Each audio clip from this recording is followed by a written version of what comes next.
मैं अपने साए में बैठा था कितनी सदियों से, मैं अपने साए में बैठा था कितनी सदियों से, तुम्हारी धूप ने दीवार तोड़ दी मेरी।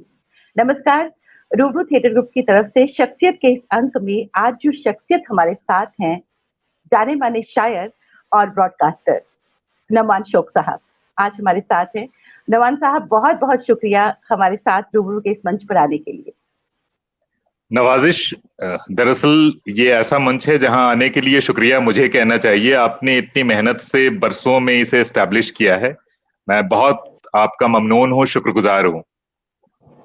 बहुत बहुत शुक्रिया नुमान साहब। और मैं ये जरूर कहना चाहूंगी, नुमान साहब का एक शेर तो मैं पढ़ चुकी हूँ, एक और पढ़ना चाहूंगी। बहुत ही बेहतरीन शायर और लाजवाब इंसान है।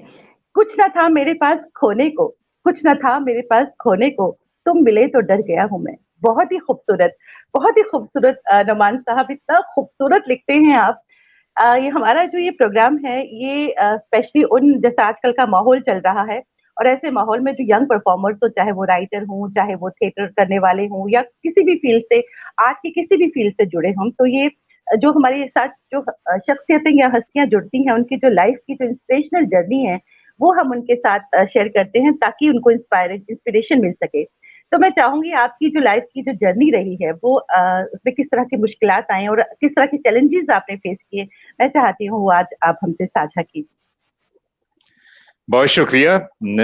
इतने एक एक सादा से सवाल में इतने सारे सवाल, इतने सारे राज छुपे हुए हैं जिन्हें मुझे खोलना पड़ेगा। ये सोच के मुझे जरा परेशानी तो हो रही है, लेकिन बहरहाल ये जो जिंदगी का जो सफर होता है, और खास तौर से जो आर्टिस्ट होते हैं, उनका फन किस तरह उनके अंदर पैदा होता है, और उसका भी एक बचपन और लड़कपन और जवानी आती है, तो उसी तरह से हर जिंदगी का एक ही किस्सा होता है, खासतौर से जो लोग फनकार होते हैं। अब जैसे मेरे लिए एक मसला कह लें आप इसे, या ये एक तरह से मेरे लिए ब्लेसिंग इन डिस्गाइज भी था कि मेरी पैदाइश एक छोटे से शहर की है, आरा। और आरा की जबान, अगर आप शायद आरा के बारे में थोड़ी वाकफियत हो आपको, तो आरा भोजपुर डिस्ट्रिक्ट है वो, और भोजपुरी जबान का जो गढ़ है वो आरा है। तो मैंने अपने आसपास, अपने स्कूल में, अपने कॉलेज के, अपने तालीम के दरमियान मैंने जो जबान सुनी अपने समाज में, अपने इर्द गिर्द, वो भोजपुरी थी। तो मुझे जो उसकी मिठास थी, उसकी कशिश, वो अपनी तरफ खींचती थी। और दूसरी तरफ वो मेरी मादरी जबान उर्दू, जो मैंने अपने घर में, जिसे सीखने की जरूरत नहीं पड़ती, आपके घर वाले बोलते हैं, लिखते हैं, पढ़ते हैं, तो आपको चीजें खुद ब खुद जैसे आत्मसात आपके अंदर जज्ब होती रहती हैं, वो था। फिर उस जमाने में कॉन्वेंट्स का जमाना नहीं था, तो हमने जो शुरुआती जो पढ़ाई थी, तालीम थी हमारी, वो हिंदी मीडियम से थी। जी। तो आप इसे इत्तेफाक कह लें कि एक साथ मुझे कई जबानों के साथ पलने बढ़ने का मौका मिला। तो मुझे जो जबानों को लेके झिझक होती है, और या एक तरह की जो तंगदिली होती है, मैं उससे बहुत दूर रहा। ये खुदा का शुक्र मैं इसे कहूंगा। और किसी भी फनकार के लिए एक अच्छी बात होती है कि उसकी परवरिश एक ऐसे माहौल में हुई हो जहां सिर्फ ये नहीं कि लोग एक दूसरे से मोहब्बत करते हों, बल्कि जबानें भी एक दूसरे से मोहब्बत करती हों और एक दूसरे के साथ पली बढ़ी हों। तो खुशनसीबी से मुझे ये मौका मिला।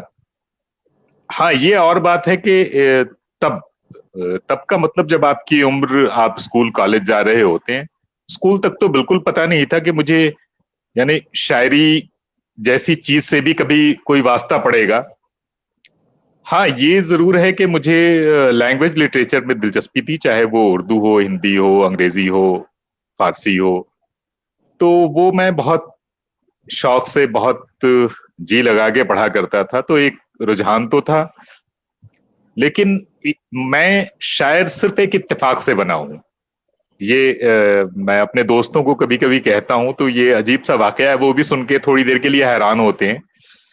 जैसे मैं अपने स्कूल के जमाने में, कॉलेज के जमाने में, मैं बहुत शाई नेचर का था, मैं किसी से मिलना नहीं चाहता था। तो मेरे एक दोस्त थे जो उम्र में तो मुझसे बड़े थे, लेकिन उन्हें शायरी का बड़ा शौक था। तो वो अपने उस्ताद के पास जाते थे और उसकी इस्लाह कराना, जिसे कहते हैं करेक्शंस, जो आपने लिखा अपने गुरु को सुनाते हैं, उसके बाद वो उसे ठीक करते हैं, वगैरह वगैरह। तो ये सब चीजें थी, उनके साथ वो सिलसिले थे। तो वो एक बार शाम में मेरे पास आए, उन्होंने कहा कि नौमान, मुझे चलना है, जरा तुम भी साथ चलो बाहर। तो मैंने कहा ठीक है साहब, मैं चलता हूँ आपके साथ, लेकिन चलना कहाँ है? तो उन्होंने अपने उस्ताद का नाम लिया कि मुझे डॉक्टर ताजप्यामी साहब के पास जाना है और मुझे अपनी शेर की इस्लाह करानी है। क्या साहब बस मत पूछिए, जैसे ही मैंने सुना, मुझे जैसे अभी पसीना आ रहा है वैसे ही तबाना शुरू हो गया था। तो जी। मैंने कहा कि भाई वो बहुत बड़े शायर हैं, प्रोफेसर साहब हैं, मैं अभी स्कूल से नया नया अभी कॉलेज में मुझे दाखिला मिला है, तुम यार ऐसी जगह पे मुझे ले आए, क्यों फंसाना चाह रहे हो भाई? वो मुझसे कुछ पूछ देंगे, मैं क्या जवाब दूंगा, क्या बोलूंगा, मुझे कुछ नहीं आता। तो साहब उन्होंने बहुत कन्विंस करने की कोशिश की, लेकिन मैंने भी जिद ठान रखी थी कि मुझे आज जाना ही नहीं है, ये शख्स मुझे ले जाए कहीं फंसा देगा किसी ऐसी वैसी जगह पे, मैं बोर हो जाऊंगा या मैं बेवकूफ बनूंगा, पढ़े लिखे लोगों के बीच जाना है। तो बहरहाल साहब मैंने उस दिन उन्हें टाल दिया।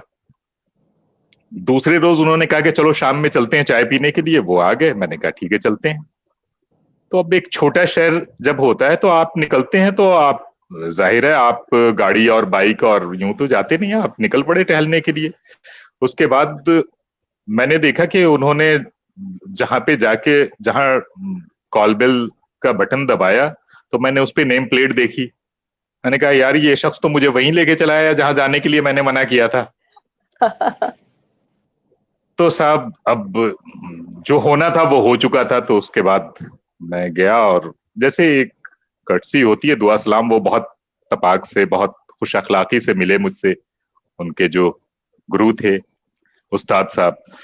तो वहां जाके बैठा, फिर उन्होंने अपनी गजल वगैरह उन्हें दिखानी थी तो वो शेर सुनाए, मैं चुपचाप बैठा रहा। फिर बीच बीच में उन्होंने मुझसे बातें की, उन्होंने कहा आप क्या कर रहे हैं? मैंने बताया कि मैंने अभी इंटरमीडिएट किया है और मुझे ग्रेजुएशन के लिए बीए में मुझे दाखिला लेना है। तो फिर उन्होंने पूछा आप कौन से सब्जेक्ट्स आपके थे? तो मैंने बताया कि मेरा वो साइकोलॉजी, इकोनॉमिक्स, पॉलिटिकल साइंस और इंग्लिश उर्दू वगैरह जो हम लोग पढ़ते हैं, पर्शियन।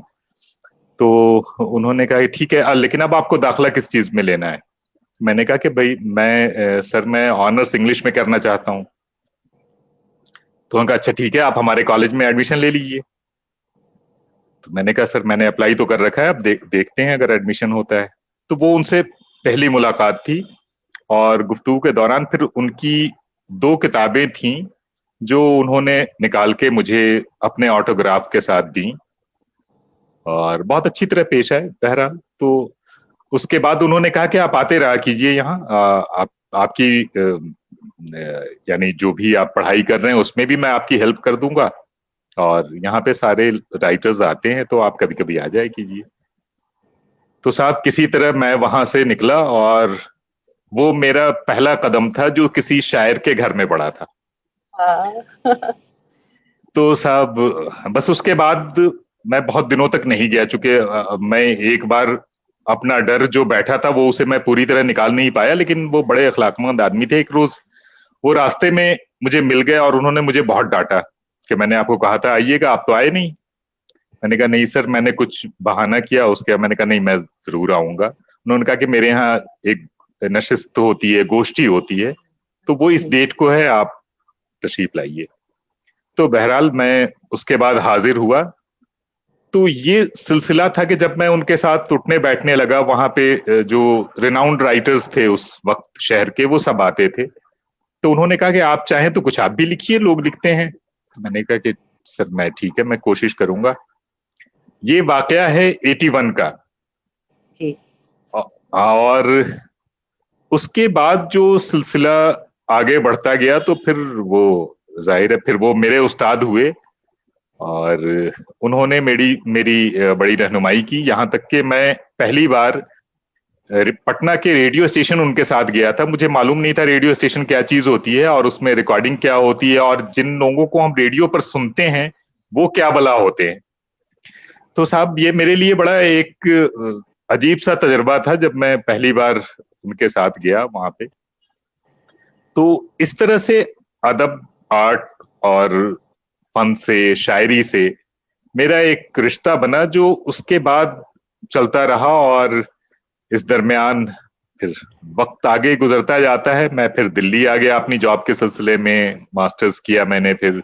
और फिर यहाँ आकर के जाहिर है जैसे बाकी लोग रोजी रोटी के लिए छोटे शहरों से, कस्बों से, बड़ी जगहों में, महानगरों में आ जाते हैं, लेकिन उनकी मिट्टी उन्हें अपनी तरफ खींचती रहती है। तो मेरी मिट्टी भी मुझे बार बार बुलाती है, और मैं कम से कम कोशिश ये करता हूं कि साल में 2 बार मैं अपने शहर जरूर जाऊं और वहां से एक बार मिलके उन जगहों को, उन गलियों को देख के जहां मेरा बचपन गुजरा है, मैं वहां से लौट के आऊं। और थोड़ा अपने साथ जो बिहारीपन दिल्ली आके खत्म हो जाता है, वो थोड़ा सा वो भी ले आऊं साथ में, क्या क्योंकि बात, उसकी बड़ी क्या याद बात, आती है। क्या बात। बिल्कुल रिलेट कर पा रही हूँ मैं आपकी इस बात से, जो आपने कहा कि अपनी मिट्टी की खुशबू हमें बुलाती है, और हम छोटे शहर से जो आते हैं जॉब के सिलसिले में, बिल्कुल इस बात से रिलेट करती हूँ, क्योंकि मुझे अक्सर अपनी मिट्टी बुलाती है। जम्मू से हूँ मैं। और आकाशवाणी की आपने बात की, आकाशवाणी पटना पहली बार गए, और उसके बाद आप आकाशवाणी दिल्ली आपको ज्वाइन करना पड़ा। और जी। आपका लिखा हुआ ही मैं कुछ बहुत ही खूबसूरत है, मुझे बहुत पसंद है। जो लिखा है, जो पढ़ा है, जो किया है, जो लिखा है, जो पढ़ा है, जो किया है, सब भुला देगी दुनिया, ये दुनिया इश्क कीजिए। बहुत ही खूबसूरत लिखा है, बहुत। आपका हर शेर, हर गजल इतनी खूबसूरत, नोमान साहब। मैं चाहूंगी आप हमें कुछ अपना लिखा सुनाएं। बहुत शुक्रिया। आपने इतनी तारीफ कर दी कि उस तारीफ पे खरा उतरने के लिए भी बड़ी मेहनत करनी पड़ेगी। आपने मुझे एक और इम्तिहान में डाल दिया।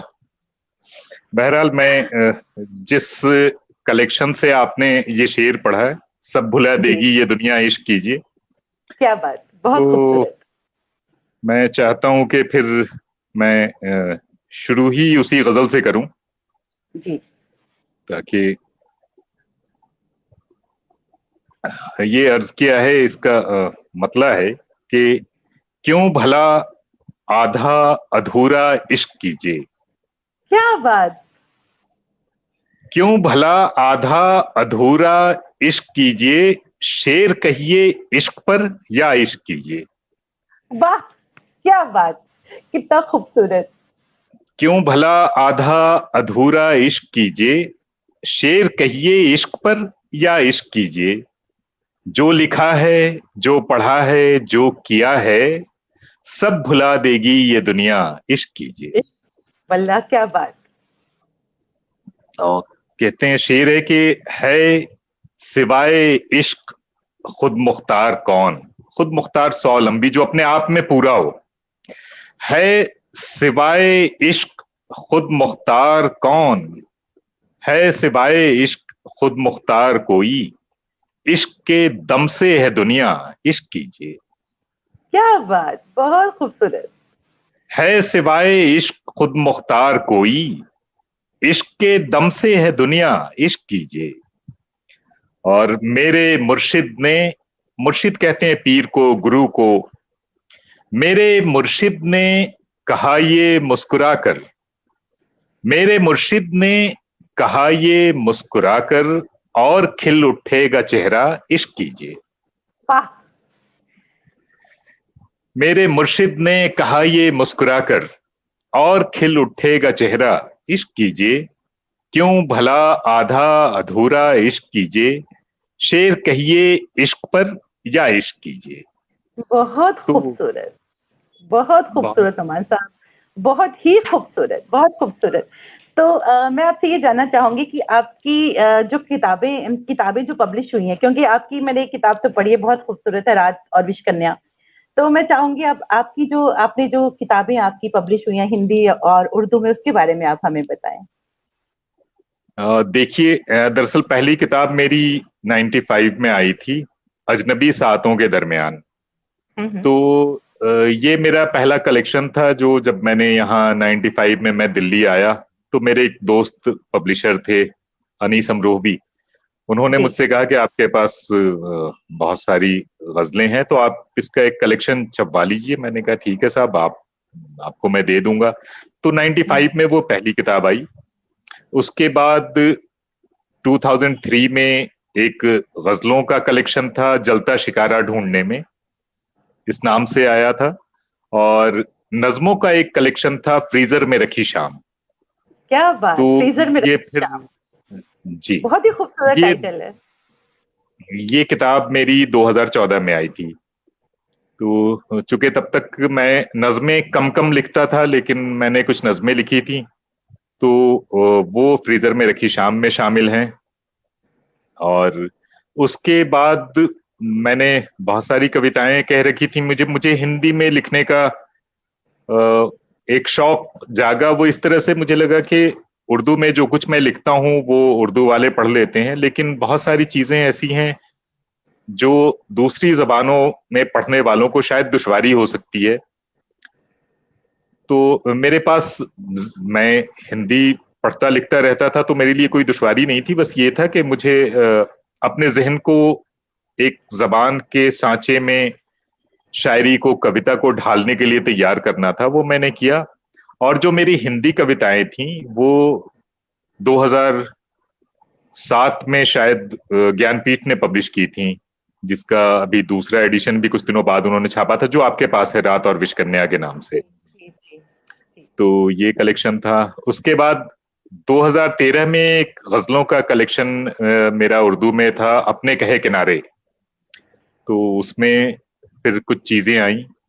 उसके बाद मेरी जो किताब आई वो रेख्ता ने छापी, आखिरी इश्क सबसे पहले किया, जिससे मैं अभी गजल आपकी नजर कर रहा था। तो कुल मिला के ये 6 किताबें मेरी कुल कायनात हैं फिलहाल। और बस ये है कि लिखने का सिलसिला जब चलता है चलता रहता है, जब रुक जाता है एक राइटर्स ब्लॉक होता है, जो हम लोग कभी अक्सर जी जी। गुफ्तगू मैं करते हैं कि उसी पे आना चाह रही थी, जो राइटर ब्लॉक सब जो होता है, जो कुछ भी जी लिखें कई बार हो जाता है, तो उसके बारे में क्या आपको इस तरह का कभी फील हुआ है? जी। राइटर्स ब्लॉक, जी। इसमें एक चीज ये होती है, दरअसल उर्दू में एक बड़ी लंबी ट्रेडिशन रही है, और लोग कहते हैं कि ये आमद का शेर है। हम्म। आमद का मतलब कि ये खुद ब खुद आया, ये इंट्यूशन हुई और हमने लिख लिया। हम्म। और दूसरे को कहते हैं ये आवर्त का शेर है, यानी शेर को कहने के लिए मेहनत की गई कि किसी तरह मैं ये शेर कह लूं। तो ये दोनों का फर्क रहता है कि जब आप नहीं लिख रहे होते हैं तो आपके अंदर एक एक तरह की बेचैनी घर करने लगती है। यानी जो जगह लफ्जों से भरनी चाहिए, वो जगह आपकी घबराहट से भरी हुई होती है। तो ये किसी भी लिखने वाले के लिए, किसी भी फनकार के लिए, जिस फन में, जिस फॉर्म में वो अपने आप को एक्सप्रेस करता है, उसके लिए एक बड़ा चैलेंज होता है उससे बाहर निकलना। कई बार ऐसा लगता है कि बस हो चुका, अब तो आप लिख नहीं पाएंगे, अब जिंदगी खत्म हुई और बेकार हो गई इसके बाद। तो लेकिन फनकार के लिए सबसे बड़ा चैलेंज यही होता है कि उसको इससे बाहर निकलना होता है, और इससे बाहर निकलने में कोई और उसकी मदद नहीं कर सकता। उसे खुद ही बाहर आना होता है, उसके लिए हाथ पांव मारने होते हैं। जैसे चिड़िया के बच्चे अंडे के अंदर से खुद ही उसे तोड़ के बाहर निकलते हैं, उसी तरह एक फनकार भी उसके बाहर जो एक पथरीली दीवार होती है, एक संगलाख जमीन होती है जिसमें वो दफन होता है, उसको तोड़ के अपने लिए रास्ता बनाना होता है। और जो जेन्युइन राइटर या फनकार होता है वो इसमें कामयाब भी हो जाता है। हम सब इस मरहले से गुजरते हैं। बीच में एक वक्त ऐसा होता है, लेकिन हम बाहर निकल आते हैं। उसके लिए क्या बात, जिस विल की जरूरत होती है वो हमारे पास होता है, जो फनकार होते हैं तो वो आ जाते हैं। क्या बात, बहुत खूबसूरत बात कही आपने। युवराज सर हमारे साथ जुड़ चुके हैं। युवराज शर्मा सर बहुत ही अच्छे कलाकार, बहुत अच्छे राइटर, खुद लिखते भी हैं, बहुत खूबसूरत लिखते हैं। वो लिखते हैं, नुमान भाई मुझे ये समझाइए, गजल और नज्म का फर्क क्या होता है? आपका इस्तकबाल करता हूं। सबसे पहले शुक्रिया कि आप इस महफिल में हमारे साथ मौजूद हुए। गजल और नज्म में बहुत वाज़ेह, बहुत साफ फर्क है। नज्म किसी एक ख्याल को एक्सपेंड करते जाने का नाम है। आप, वो उसका जो थीम होता है वो एक ही होता है जिस पर आपने नज्म कही होती है, लिखी होती है, तो वो नज्म है। और गजल के साथ बात ये होती है कि उसका हर शेर एक अलग दुनिया होता है। जैसे दोहे में 2 लाइनों में, 2 सत्रों में, 2 पंक्तियों में एक पूरी बात कह दी जाती है, यानी जिसको गागर में सागर भरना कहते हैं। तो उसी तरह गजल में हर शेर अपने अंदर बहुत बहुत कुछ समेटे हुआ होता है और कोई जरूरी नहीं कि दूसरा शेर उसका कंटिन्यूएशन हो। लेकिन जब आप नज्म को देखते हैं तो नज्म में जहां से आप शुरू करते हैं और जहां पर नज्म खत्म होती है उसके बीच में एक बारीक सा थ्रेड होता है जो आपको भले ही महसूस ना हो, लेकिन एक चीज होती है जो आखिरी लफ्ज तक जोड़ती जाती है, किसी किसी खास मौजू को, किसी खास सब्जेक्ट को या किसी खास ख्याल को उसमें बांधा गया होता है। तो नज्म और गजल का फर्क ये है, गजल शुरू से आखिर तक कभी एक ही ख्याल के शेड्स को नहीं, एक ही ख्याल के एक्सटेंशंस को नहीं देती। हालांकि ऐसी गजलें कही गई हैं, लेकिन वो उसे हम मुसलसल गजल कहते हैं। मुसलसल कहते हैं कंटिन्यूएशन को, यानी एक ही गजल जिसके अलग अलग शेर में एक ही ख्याल का कंटिन्यूएशन या अलग अलग शेड्स हैं, वो मुसलसल गजल होती है। तो गजल और नज्म का ये डिफरेंस है, अदरवाइज गजल का हर शेर इंडिपेंडेंट होता है। जी शुक्रिया। बहुत खूबसूरत। मिनाज जी हमारे साथ जुड़ चुके हैं, मिनाज खान साहब। वो लिखते हैं, अभी अपने आपने इश्क को लेकर एक गजल पढ़ी, लिखते हैं इश्क कितने होने चाहिए? देखिए, ज्यादा से ज्यादा आप कितना कर सकते हैं ये आप पे डिपेंड करता है। यानी दरअसल जो दुनिया को बनाने के पीछे खुदा का मकसद रहा था, वो भी इश्क को आम करना ही है। नहीं तो इस दुनिया के बसाने की, बनाने की कोई जरूरत नहीं होती। इंसान नहीं होता, उसके रिश्ते नहीं होते, उसके जज्बात नहीं होते। आप ये देखिए कि एक चीज जो दुनिया की बुनियाद में है, उसके खमीर में है, ये पूरी सृष्टि बेकार हो जाती है अगर आप इससे इश्क निकाल दें। ठीक है, फिर आपकी ये जूतियों में लगी हुई गर्द के बराबर भी नहीं है ये दुनिया। किसी शायर ने बहुत बहुत अच्छा शेर कहा था, जाहिर है उसके जहन में पसमंजर कोई और रहा होगा, लेकिन अभी दुनिया और इश्क के हवाले से बात करते हुए मुझे वो शेर याद आ रहा है शाहब जाफरी का। वो शेर है कि चले तो पांव के नीचे कुचल गई कोई शय, चले तो पांव के नीचे कुचल गई कोई शय, नशे की झोंक में देखा नहीं कि दुनिया है। क्या बात, क्या बात। ये नशा, ये ताकत, ये गुरूर और ये सरबलंदी, ये सिवाय इश्क के कोई और चीज नहीं दे सकती। हाँ, इश्क को अब ये आप पर डिपेंड करता है कि आप इश्क को क्या माने देते हैं, आपके नजदीक इश्क है क्या।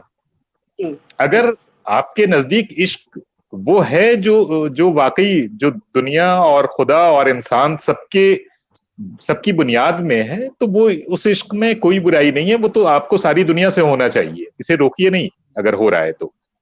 बहुत खूबसूरत। आखिरी इश्क सबसे पहले किया, हर शुरुआत इंतहा से की।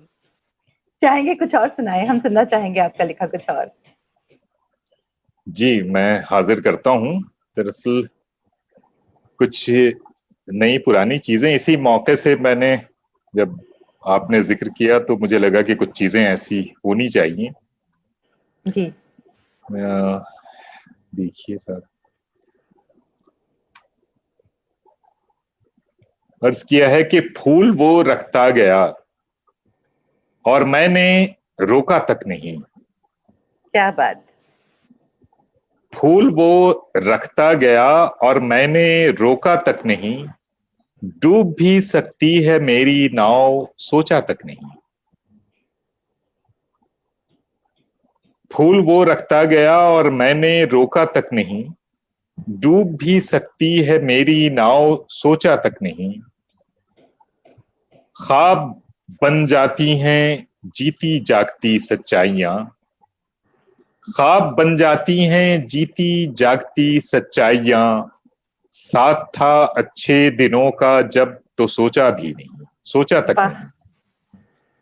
ख्वाब बन जाती हैं जीती जागती सच्चाइयां, साथ था अच्छे दिनों का जब तो सोचा तक नहीं। कितनी जल्दी बीतते हैं बदगुमानी के बरस, बदगुमानी मिसअंडरस्टैंडिंग या गलतफहमी जिसे आप कह सकते हैं। कितनी जल्दी बीतते हैं बदगुमानी के बरस, अब तो मेरे हाफजे में अपना चेहरा तक नहीं। क्या बात, क्या बात। कितनी जल्दी बीतते हैं बदगुमानी के बरस, अब तो मेरे हाफजे में अपना चेहरा तक नहीं। फूल वो रखता गया और मैंने रोका तक नहीं, डूब भी सकती है मेरी नाव सोचा तक नहीं। वाह, क्या बात! डूब भी सकती है मेरी शुक्रिया। नाव, सोचा भी नहीं। बहुत ही खूबसूरत नोमान साहब, बहुत ही खूबसूरत। मैं आपसे ये बहुत जानना चाहूंगी बहुत। कि आप अपना बेस्ट पीस ऑफ राइटिंग किसको मानते हैं? देखिए, ये सवाल तो आप जिससे भी करेंगी ये चकराने वाला सवाल है। जहां आपके आपकी झोली में, आपके भिक्षा पात्र में तरह तरह के सिक्के पड़े हुए हों, और इसे भिक्षा पात्र इसलिए मैं कहता हूं, कशकोल इसलिए कहता हूं कि ये हम आप एफर्ट से नहीं ला सकते। कोई भी फन बहुत एफर्ट से नहीं आ सकता। ये कुछ होता है जो आपको नेचर ने, खुदा ने, ईश्वर ने, जिसे भी आप मानते हैं उसने दिया हुआ होता है, जिसकी बदौलत आप ये करते हैं। तो आपको अगर कहना होता है कि इनमें से कोई एक चीज का नाम लीजिए, किसी एक चीज का नाम लीजिए, तो आपके लिए एक दुश्वारी होती है। लेकिन फिर भी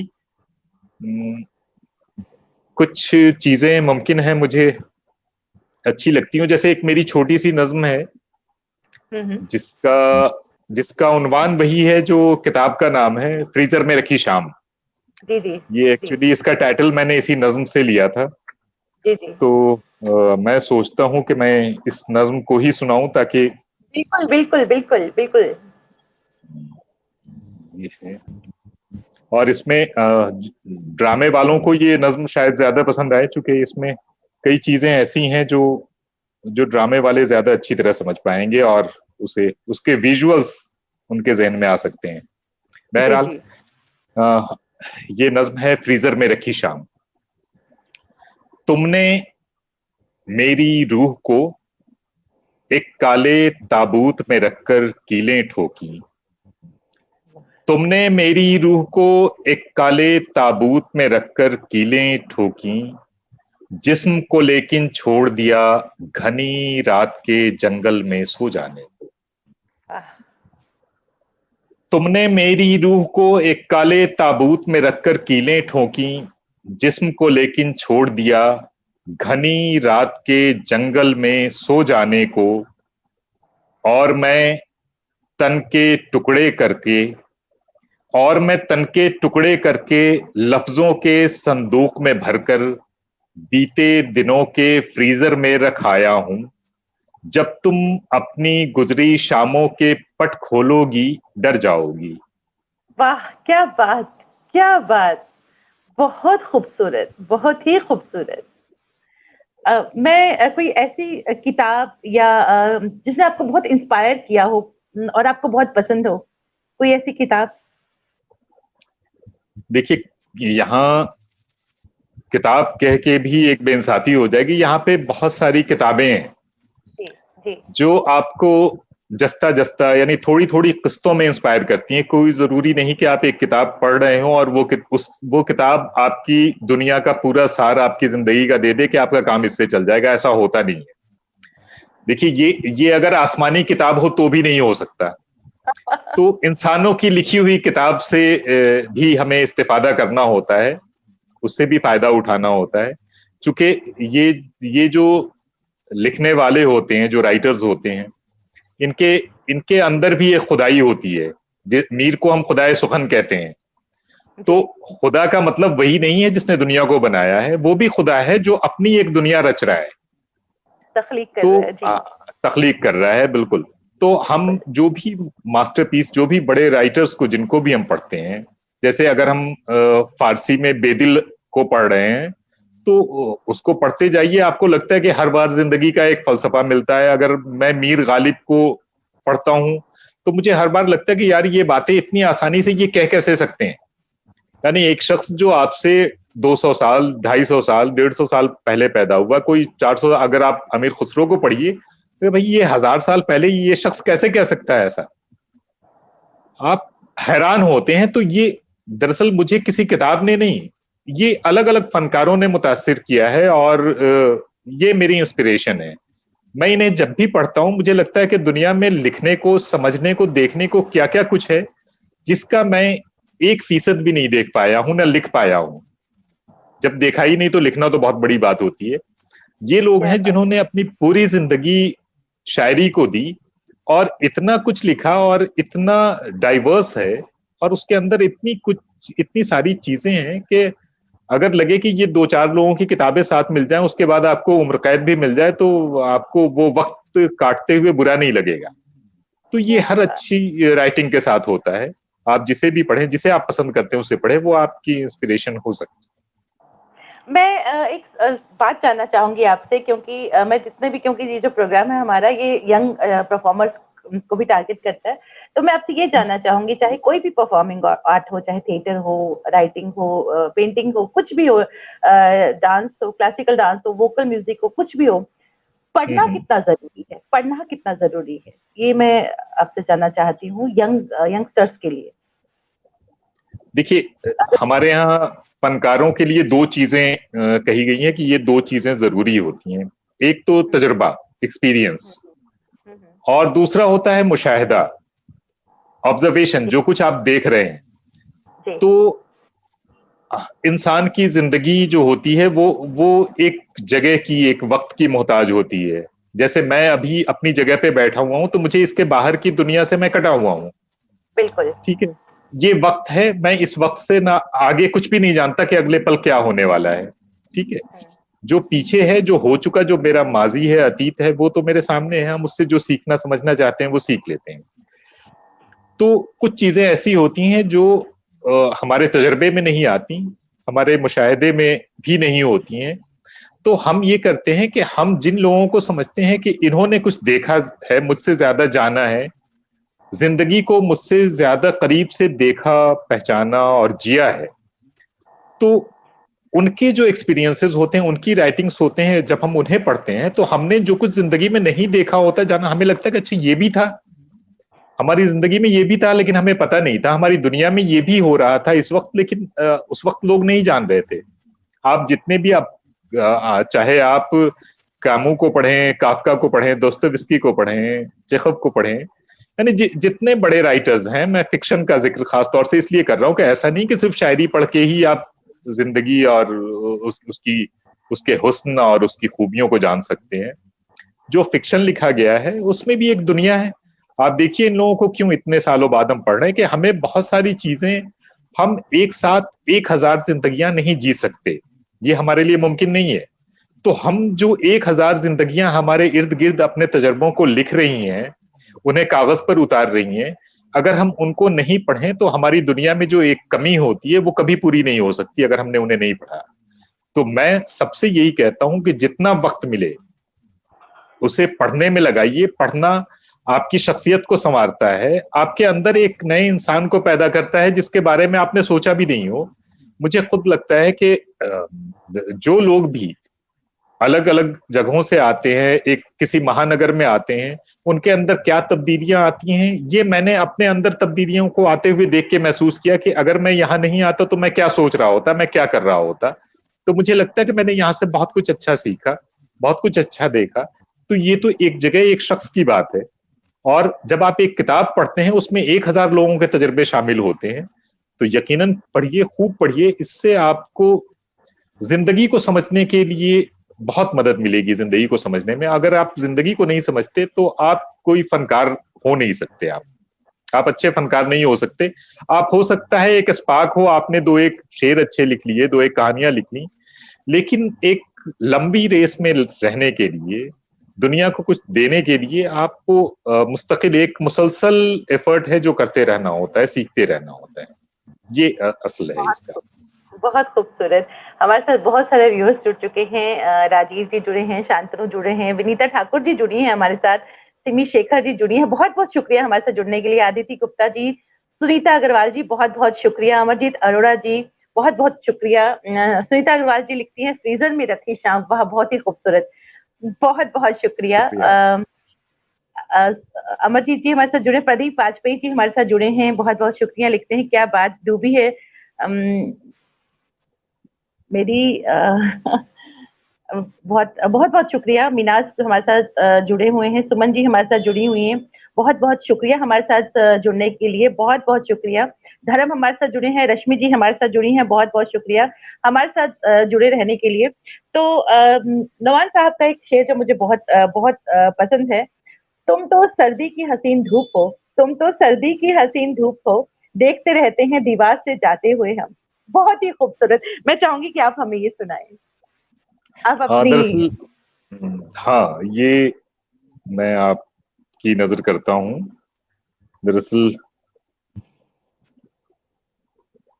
इस गजल के हवाले से कई बार हमारे दोस्तों की फरमाइशें होती हैं, तो जाहिर है मैं ये आपकी नजर करता हूँ।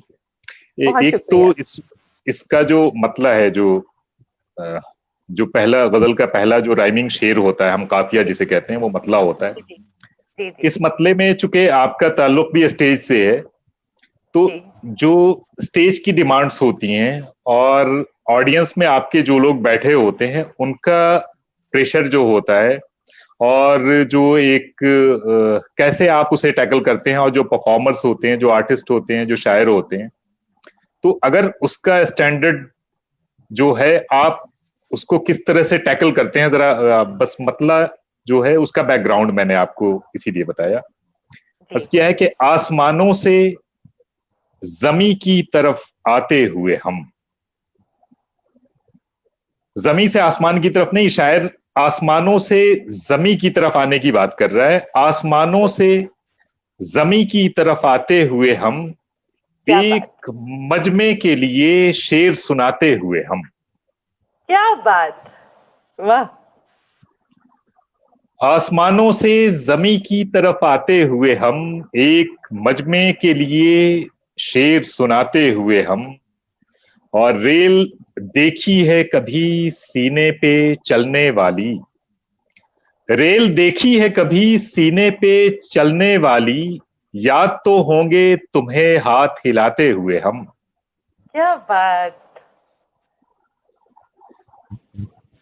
रेल देखी है कभी सीने पे चलने वाली, याद तो होंगे तुम्हें हाथ हिलाते हुए हम। और तुम तो सर्दी की हंसी धूप का चेहरा हो जिसे, आपसे दो एक लफ्ज छूट गए थे, उसे मैं आपकी इजाजत से दोबारा पढ़ दे रहा हूं। बिल्कुल बिल्कुल। तुम तो तुम तो सर्दी की हंसी धूप का चेहरा हो जिसे, देखते रहते हैं दीवार से जाते हुए हम। वाह। बहुत खूबसूरत। बहुत ही खूबसूरत। तुम क्या तो बात सर्दी नवाज। की हंसी धूप का चेहरा हो जिसे, देखते रहते हैं दीवार से जाते हुए हम। खुद को बहुत ही। याद आते ही बेसाख्ता हंस पड़ते हैं, खुद को याद आते ही बेसाख्ता हंस पड़ते हैं। कभी खत तो कभी तस्वीर जलाते हुए हम। वाह। क्या बात। बहुत ही खूबसूरत नमान साहब, खुद को बहुत ही याद खूबसूरत। आते ही बेसाख्ता हंस पड़ते हैं, कभी खत तो कभी तस्वीर जलाते हुए हम। वल्लाह क्या आसमानों बात। से जमी की तरफ आते हुए हम, एक मजमे के लिए शेर सुनाते हुए। बहुत ही शुक्रिया। खूबसूरत। बहुत खूबसूरत नमान साहब, मजा आ गया।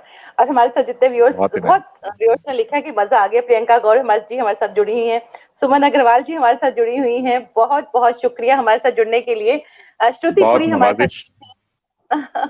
बहुत बहुत शुक्रिया। ये जरूर आपसे जानना चाहूंगी कि जैसे हम लोग जैसे स्टेज करते हैं, हम लोग कितने भी शोज कर किए हो, हमने 200 शोज किए हो कितने शोज किए हो एक प्ले के, लेकिन जब तक हम स्टेज पे नहीं चल रहे तब तक एक परफॉर्मेंस एंजाइटी रहती है, डर लगा रहता है। क्या आपको भी कभी ऐसा लगता है? नहीं, मुझे तो हर बार लगता है। मैं तो अभी अपने घर में हूं तो भी डर लग रहा है। जी दरअसल देखिए, एक एक मसला होता है फनकारों के साथ कि जी वो उनके अंदर इनहेरेंट जो टैलेंट होता है उनका, जो भी उनकी कला होती है, उनका फन होता है, वो उसके साथ जीते हैं। जी और बिल्कुल। दुनिया में कोई भी फन, सच पूछिए तो आप अपने लिए सीखते हैं, अपने लिए करते हैं, अपनी तस्कीन के लिए, अपनी खुशी के लिए आप करते हैं। ये हर जितने भी दुनिया के बड़े आर्टिस्ट हैं वो मानते हैं कि जो उन्होंने किया उससे उनको खुशी मिलती है। तो एक काम जिससे आपको खुशी मिलती है, जब आप वो दूसरों की खुशी के लिए करना चाहते हैं, तो आपको दूसरों की कसौटी पे नजर रखना पड़ता है कि वो आपसे क्या चाहते हैं। सबसे बड़ा मसला यहां पैदा होता है। जी तो कई बार हमारे कुछ दोस्त हैं या जो जो लोग भी परफॉर्मर्स होते हैं जो स्टेज पे जाते हैं, वो कहते हैं कि आप समझ लीजिए कि आपके सामने कोई नहीं है, आप खाली मेज और कुर्सियों से बातें कर रहे हैं, या अगर हैं भी तो वो बिल्कुल आपके आगे कहीं एग्जिस्ट ही नहीं करते हैं। तो फिर आप रिलैक्स होके अपनी तरह से जैसे आप एंजॉय कर रहे हो, जैसे आप करना चाहते हो वैसे कीजिए।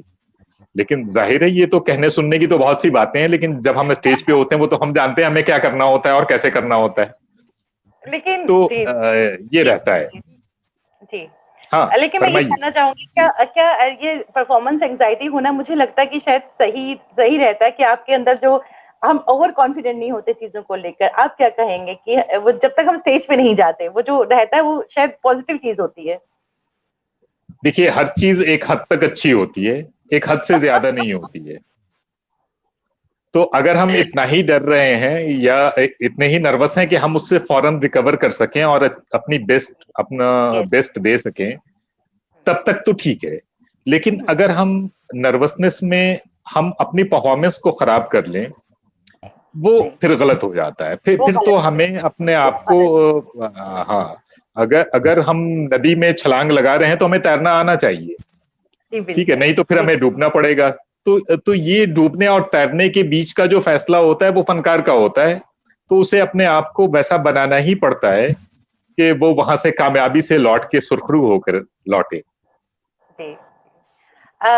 चलते चलते मेरे पास दो चीजें हैं आपसे पूछने के लिए। सबसे पहले तो मैं आपसे ये पूछूंगी, जो यंग परफॉर्मर्स हैं जो राइटिंग में अपना करियर बनाना चाहते हैं, उनको आप क्या गाइड करेंगे? देखिए, उनको सबसे पहली बात तो ये है कि सबसे पहले जिस जिस भी चीज में आपको इंटरेस्ट है, आप अपने लिए जो भी करियर चुनना चाहते हैं, उसके लिए आपको ईमानदार होना जरूरी है। देखिए, अगर मैं चाहूं कि मैं बिल गेट्स बन जाऊं, तो ये मेरे चाह लेने भर से कुछ नहीं होता। मुझे उसके लिए ईमानदारी के साथ कोशिश करनी होती है कि मैं जो चाह रहा हूं वो बनूं। इसी तरह अगर आप राइटिंग में या किसी भी आर्ट में, किसी भी फील्ड में करियर बनाना चाहते हैं, तो उस पर पूरा ध्यान दीजिए। जैसे अगर आप हिंदी में लिखना चाह रहे हैं, आप स्क्रिप्ट्स लिखना चाह रहे हैं, लेकिन आपको हिंदी आती ही नहीं है, जी जी। आपको वो वर्ड्स नहीं आते जो आमतौर से हम अपनी जिंदगी में इस्तेमाल करते हैं, हजारों बार बोलते हैं, आपको मालूम ही नहीं कि इसका सही प्रोनाउंसिएशन क्या होगा, इसका जी इस्तेमाल कैसे होता है। हमारे कई वर्ड्स हैं जो बहुत अच्छे हैं, हम आपस में गुफ्तगू करते हैं, बातें करते हैं, लेकिन अगर हम उसे एहतियात के साथ न इस्तेमाल करें तो कई बार अर्थ का अनर्थ होता है, बल्कि मतलब उल्टे निकल आते हैं, दूसरा नाराज हो सकता है। जी जबकि बिल्कुल। वो लफ्ज बना इसलिए है कि हम किसी को खुश कर सकें, उसकी तारीफ कर सकें, लेकिन चूंकि हमने उसका इस्तेमाल गलत कर दिया तो उस लफ्ज ने उल्टा असर किया। जी तो ये चीज बहुत ध्यान रखने की होती है कि हम उसकी बारीकियां समझें, उसके नुआंसेस को जानें, उसके बाद कदम आगे बढ़ाएं, तभी कामयाबी हमारे साथ रहेगी। नहीं तो आजकल आप देखिए, किसी भी फील्ड में आप देखें, इतना टफ कंपटीशन है कि आपके साथ लाखों लोग आपसे आगे निकलने के लिए तैयार खड़े हैं सफ में। क्यों में है वो? आपने जी एक बिल्कुल। लफ्जिश की, आपके कदम एक बार लड़खड़ाए कि दूसरे आपसे आगे होंगे। तो ये बिल्कुल। मौका अगर आप नहीं देना चाहते तो आपको खुद को इस लायक बनाना होगा कि कोई आपसे आगे ना निकले, आप सबसे आगे रहें, आप लीड करें। ये क्या आपको खुद बात, करना होगा। क्या बात। हमारे साथ रितु जी हैं, हमारे रूबरू थिएटर ग्रुप की रंगकर्मी है, ये आपसे कुछ पूछना चाहेंगी। बहुत शुक्रिया। नमस्कार नुमान साहब। नमस्कार रितु जी, आज कुछ फरमाइए। पूछने का आज कुछ पूछने का दिन नहीं है, आज सिर्फ सुनने का दिन है। इतना अच्छा सुना रहे हैं, इतनी अच्छी शेरो शायरी, दिल कर रहा है बस सुनते ही रहे आपको। बहुत नवाजिश, ये काजल साहिबा की मेहरबानी है कि उन्होंने मेरी हौसला अफजाई की, नवाजा मुझे। बेहतरीन जी शायर, वो तो बिल्कुल। सब सभी देखिए, बेहतरीन शायर और लाजवाब इंसान है नौमान साहब। और बिल्कुल। रश्मि जी जो खुद में एक बहुत अच्छी अदाकारा हैं, बहुत अच्छी रेडियो की आर्टिस्ट हैं, कलाकार हैं, बहुत अच्छी वो लिखती हैं। पहली बार नौमान साहब को सुना, बहुत बहुत शुक्रिया रूबरू को कह रही हैं, ये हमारे लिए बहुत बड़ी बात है कि नौमान साहब आज रूबरू के इस मंच पर हैं। बहुत बहुत शुक्रिया जी। रितु जी, आप कुछ पूछना चाहती हैं? जी इतनी सारी नज़में, इतनी सारी गजलें, इतनी शेरो शायरी का कलेक्शन और इतनी बुक्स पब्लिश होना, इतना सब कैसे कर लेते हैं और नई पीढ़ी को क्या संदेश देंगे? इसके दो हिस्से हैं, हम पहले उस हिस्से पे आते हैं, इतना सब कुछ कैसे कर लेते हैं। जी। तो हम रोज बहुत कुछ करते हैं। अपनी एक बार अपनी दिनचर्या पे हम नजर डालें तो हम जो कुछ करना चाहते हैं वो करते हैं। तो इसलिए अगर एक चीज हमारा पैशन है तो हमें उसके लिए भी वक्त देना चाहिए, उस पर भी फोकस करना चाहिए। और अगर हम खुद उसके लिए वक्त नहीं निकालेंगे तो दुनिया हमें वक्त देने से रही, दुनिया को अपने काम निकालने होते हैं, हमारा इस्तेमाल करना होता है दरअसल दुनिया को। तो हमें अपने इस्तेमाल में से कुछ चीजें अपने लिए भी बचा के रखनी चाहिए। तो जो हमारी कला है, हमारा फन है, चाहे वो शायरी हो, थिएटर हो, जो भी हो, हमें उसके लिए वक्त निकालना जरूरी है, तभी हम कुछ कर पाएंगे। और जैसे मैं हमेशा मेरे साथ क्या, ज्यादातर जो लिखने वाले होते हैं, जो फनकार होते हैं, उनके साथ ये बात होती है, उनकी आदत होती है कि अगर वो शायर हैं या शायरी के शौकीन हैं तो वो शायरी पढ़ते रहते हैं। चाहे वो, अब मेरे साथ एक अच्छी बात ये थी कि मैं हिंदी में भी पढ़ लूंगा, अंग्रेजी में भी पढ़ लूंगा, उर्दू फारसी में भी पढ़ लूंगा। तो मुझे ये जो चार नदियां आके मुझ में गिर रही हैं, तो मुझ पे थोड़ा सा उनके चमकते हुए छींटे ज्यादा पड़े हैं, इसलिए शायद इतनी चीजें हैं। तो ये जो है, ये तमाम चीजें। और आपके सवाल का दूसरा हिस्सा था कि मैं नई नस्ल को, न्यू जनरेशन को क्या कहना चाहता हूँ। तो बस नई नस्ल को यही कहना चाहता हूँ कि जो भी आप कर रहे हैं उसे ईमानदारी से करें। वो मैंने पहले भी कहा है कि आप उसमें इतना रम जाएं कि आपको, आपकी दुनिया में उसके सिवा कुछ ना हो, बाकी जो चीजें हो वो इजाफी हो, वो एडिशनल हो, लगे कि हाँ हमें बुनियादी तौर पे हम इस काम के लिए पैदा हुए हैं। ये और बात कि इसके साथ हमें कुछ और भी करना पड़ रहा है। तो ये प्रायोरिटी आपको फिक्स करनी होगी, तभी आप जिंदगी में जो भी आपका एम है, जो मकसद है, वो उसे आप हासिल कर पाएंगे। जी, बहुत अच्छी बात। लेकिन कुछ दिल को छूने वाला कुछ लाइन है, कुछ एक शेर प्लीज सुनाइए। दरअसल काजल बताएंगी कि हमारे पास वक्त कितना है। काजल साहिबा। नहीं, बिल्कुल है, हम आपसे जरूर सुनेंगे, लेकिन उससे पहले दो सवाल हैं जो हमारे दर्शकों की तरफ से हैं। थैंक यू रितु सवाल पूछने के लिए, वो हम जरूर इनसे चलते चलते जरूर सुनेंगे। तो हमारे साथ श्रुति पुरी जी और प्रदीप वाजपेयी जी हैं। उन्होंने ये जाना है कि क्या लेखन के लिए क्या किसी को गुरु बनाना, उस्ताद बनाना जरूरी होता है, ये वो जानना चाह रहे हैं।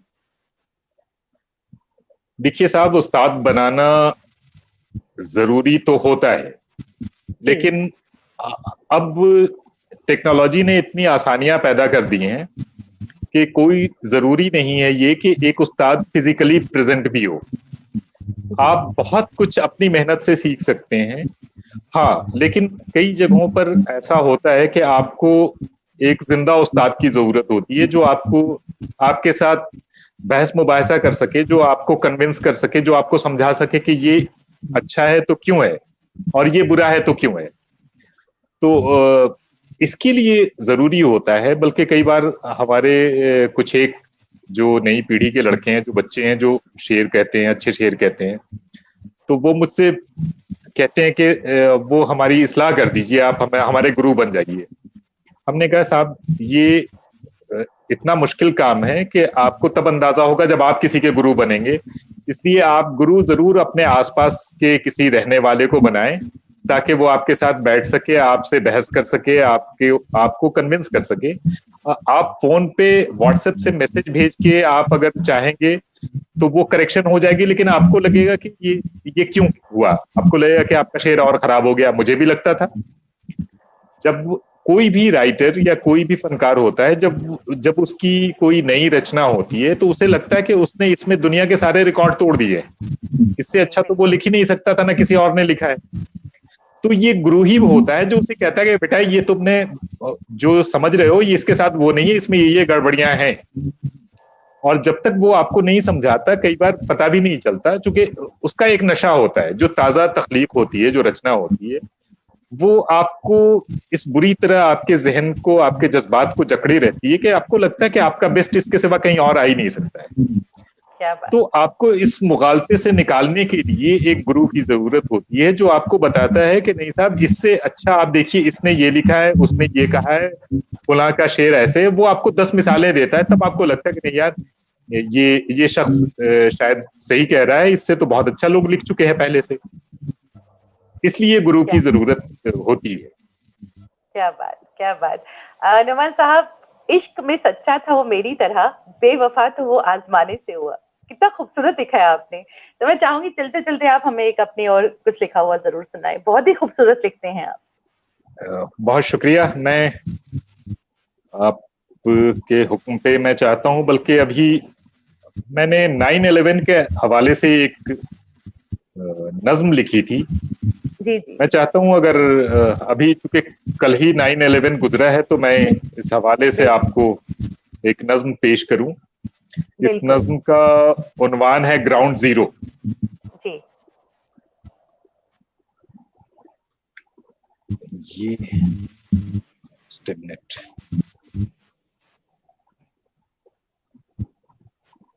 माजरत, ये जरा पेजेस बिल्कुल का बिल्कुल बिल्कुल। तो ये उससे नज्म पहले है। जी जी, मैं अपने जितने भी हमारे व्यूअर्स हैं सभी का शुक्रिया कहना चाहूंगी हमारे साथ जुड़ने के लिए। जी नुमान साहब। जी, ये नज्म है ग्राउंड जीरो।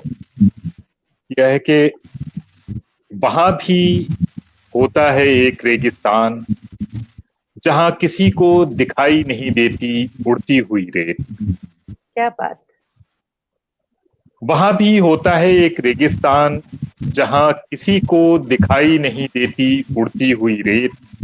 वाह। वहां भी होता है एक दर्द, जहां तलाश नहीं किए जा सकते चोट के निशान। क्या बात। वहां भी होती है एक रात, जहां जुर्म होता है चांद की तरफ देखना भी। वहां भी होती है एक रोशनी, जहां पाबंदी होती है पतंगों की खुदसोजी पर। खुदसोजी कहते हैं आत्मदाह को। जी। वहां भी होती है एक रोशनी, जहां पाबंदी होती है पतंगों की खुदसोजी पर। वहां भी होती है एक दहशत, जहां अदब के साथ कातिलों से इजाजत मांगनी होती है चीखने से पहले। वहां भी होता है एक सोग, जहां मोमबत्तियां तक नहीं होती मरने वालों की याद में जलने या जलाने के लिए। वहां भी होता है एक शून्य, जहां नहीं पहुंच पाते टीवी के कैमरे। क्या बात, बहुत ही खूबसूरत। जहाँ नहीं पहुंच पाते टीवी। बहुत ही खूबसूरत नुमान साहब, और बहुत ही डीप। और बहुत बहुत बहुत शुक्रिया शुक्रिया। नुमान साहब, बहुत बहुत शुक्रिया। आप रूबरू के मंच पर आए और आपने इतनी अच्छी बातें कही, और हम सबको इतना अपने सच में मजा आ गया। बहुत ही खूबसूरत। बहुत और बहुत बहुत शुक्रिया कहना चाहूंगी आपका तहे दिल से हमारे रूबरू के मंच पर आने के लिए। नवाजिश, मुझे मुझे बहुत अच्छा लगा आपसे और आपके ग्रुप के तमाम लोगों से बातचीत करके, उनसे मुकालमा करके। मैं यकीनन मेरे लिए ये एजाज की बात है। बहुत शुक्रिया आपका काजल। नवाजिश। बहुत शुक्रिया। और हमारे साथ जितने भी लोग जुड़े हैं, तमाम व्यूअर्स का बहुत तहे दिल से मैं शुक्रिया अदा करना कहना चाहूंगी, और उनसे ये गुजारिश करूंगी कि आज शाम को 7 बजे शख्सियत के अगले अंक में हमारे साथ होंगे जाने माने ऑथर, एडिशनल डीजी रहे हैं दूरदर्शन के, राइटर हैं, एक्टर रहे हैं सिनेमा, रंगमंच और टेलीविजन के, श्री अशोक जेलखानी साहब। तो शाम को 7 बजे हमसे जुड़िएगा। तब तक के लिए बहुत बहुत शुक्रिया। शुक्रिया नौमान साहब, बहुत बहुत शुक्रिया। नवाजिश, नवाजिश। शुक्रिया।